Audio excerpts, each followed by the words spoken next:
विष्णु के अवतार कहे जाने वाले श्री कृष्ण ने इस धरती पर जब जन्म लिया तो उन्हें भी अन्य मनुष्यों की भांति ही दुख और पीड़ा का सामना करना पड़ा। भगवान श्री कृष्ण के जन्म बचपन के बारे में तो आप सभी जानते ही हैं, पर क्या आप जानते हैं कि किस श्राप के कारण उनकी मृत्यु हुई और उनकी देह पश्चात भी उनका शरीर जल तो गया पर उनका दिल नहीं जल सका, और उनके बचे हुए दिल के साथ क्या किया गया, आइए जानते हैं। भगवान श्री कृष्ण को जब मिला मृत्यु श्राप। कहा जाता है कि कुरुक्षेत्र के युद्ध के पश्चात दुर्योधन की जब मृत्यु हुई तो पांडव श्री कृष्ण के साथ दुर्योधन के माता पिता गांधारी और धृतराष्ट्र के पास शोक जताने पहुँचे। गांधारी उस समय अपने पुत्रों की हत्या का कारण भगवान श्री कृष्ण को मान बैठी थी, क्योंकि वो जानती थी कि यदि भगवान श्री कृष्ण चाहते तो कौरवों की हत्या और इस महाविनाशी युद्ध को रोक सकते थे। श्री कृष्ण को सामने देखते ही गांधारी उठ खड़ी हुई और उनसे कहने लगी कि मैंने आपको विष्णु अवतार मानकर आपकी भक्ति की है और आपके ही कारण मेरे कुल का विनाश हुआ और मेरे सभी पुत्रों की हत्या हुई। इसीलिए मैं आपको श्राप देती हूँ कि आज से ठीक 36 वर्ष बाद आपकी भी मृत्यु हो जाएगी और आपके कुल का समूल विनाश होगा। कहा जाता है कि गांधारी का यही श्राप श्री कृष्ण की मृत्यु का कारण बना। श्री कृष्ण की मृत्यु। पांडवों की जीत के पश्चात कहा जाता है कि श्री कृष्ण द्वारका चले गए और वहीं रहने लगे, पर गांधारी का श्राप वहां जाकर सच हुआ और श्री कृष्ण के सभी यदुवंशी पुत्र एक एक करके आपस में लड़कर मर गए। अपने कुल का ऐसा विनाश देखकर भगवान श्री कृष्ण व्यथित हो गए और कहा जाता है कि वो एक बार प्रभास क्षेत्र के समीप एक पीपल के वृक्ष के नीचे आराम कर रहे थे। तभी जरा नामक बहेलिया ने गलती से उन्हें हिरण समझकर उन पर तीर चला दिया, जो उनके पैर के तलवे में जा लगा, और इसी तीर का बहाना बनाकर स्वयं से भगवान श्री कृष्ण ने अपनी देह का त्याग किया। इसके पश्चात वे बैकुंठ धाम चले गए। मृत्यु के पश्चात भी धड़कता रहा उनका दिल। कहा जाता है कि जब पांडवों को श्री कृष्ण के देह त्याग की खबर मिली तो वे द्वारका पहुंचे और उन्होंने भगवान श्री कृष्ण के शरीर का रीति रिवाज से अंतिम संस्कार किया। तभी पांडवों ने देखा कि श्री कृष्ण का पूरा शरीर तो जल गया है, लेकिन उनका दिल अभी भी धड़क रहा है, जिसमें अभी भी अग्नि निकल रही थी। ये देखकर पांडव हैरान रह गए। तभी आकाशवाणी हुई कि यह ब्रह्म का हृदय है, इसका नाश कभी नहीं हो सकता और ये ऐसे ही धड़कता रहेगा। इसके बाद पांडवों ने श्री कृष्ण के धड़कते हुए हृदय को समुद्र में प्रवाहित कर दिया। समुद्र में पहुंचने के बाद कृष्ण के इस हृदय ने लकड़ी के एक लट्ठे का रूप ले लिया और फिर वह तैरते तैरते उड़ीसा के समुद्र तट पर पहुंच गया। जब राजा के सपने में आए श्री कृष्ण, जब श्री कृष्ण का हृदय उड़ीसा के तट पर पहुंचा तो कहा जाता है कि वहां के राजा इंद्रद्युम्न को उसी रात सपना आया। भगवान श्री कृष्ण ने सपने में आकर राजा को दर्शन दिए और उनसे कहा कि वह समुद्र तट पर लकड़ी के एक लट्ठे के रूप में मौजूद हैं। उससे मूर्ति का निर्माण करवाओ।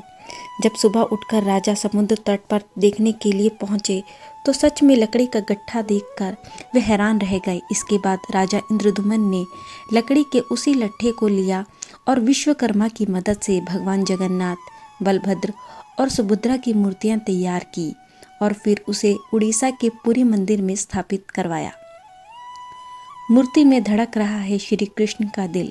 कहा जाता है कि पुरी स्थित मंदिर में भगवान जगन्नाथ मंदिर में आज भी भगवान श्री कृष्ण का दिल धड़क रहा है। इस जगन्नाथ मंदिर में जब भगवान के हृदय को स्थापित किया गया तो इसके बाद यहाँ कई रहस्यमय चीजें हुई। माना जाता है कि मंदिर से जुड़ी सभी ऐसी अनेक कहानियां हैं जो सदियों से आज तक एक रहस्य बनी हुई है। जैसे प्रसाद रहस्य।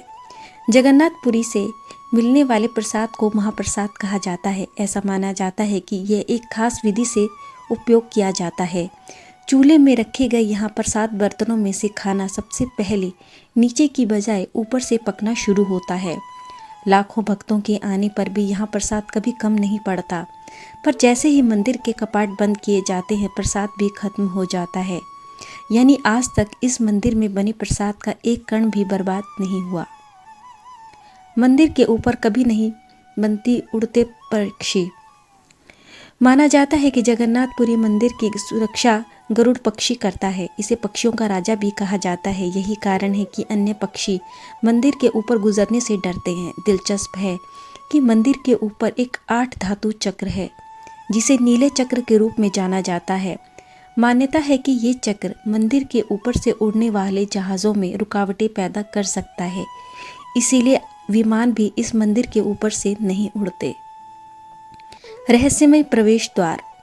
अक्सर मंदिर में आपने 1 या 2 दरवाजे देखे होंगे, लेकिन जगन्नाथपुरी मंदिर में 4 दरवाजे हैं। यहाँ के मुख्य द्वार को सिंहद्वारम कहते हैं। बताया जाता है कि सिंहद्वारम द्वार पर समुद्र की लहरों की आवाज़ सुनाई देती है, लेकिन मंदिर में प्रवेश करते ही लहरों का शोर बिल्कुल खत्म हो जाता है। मंदिर की परछाई का रहस्य।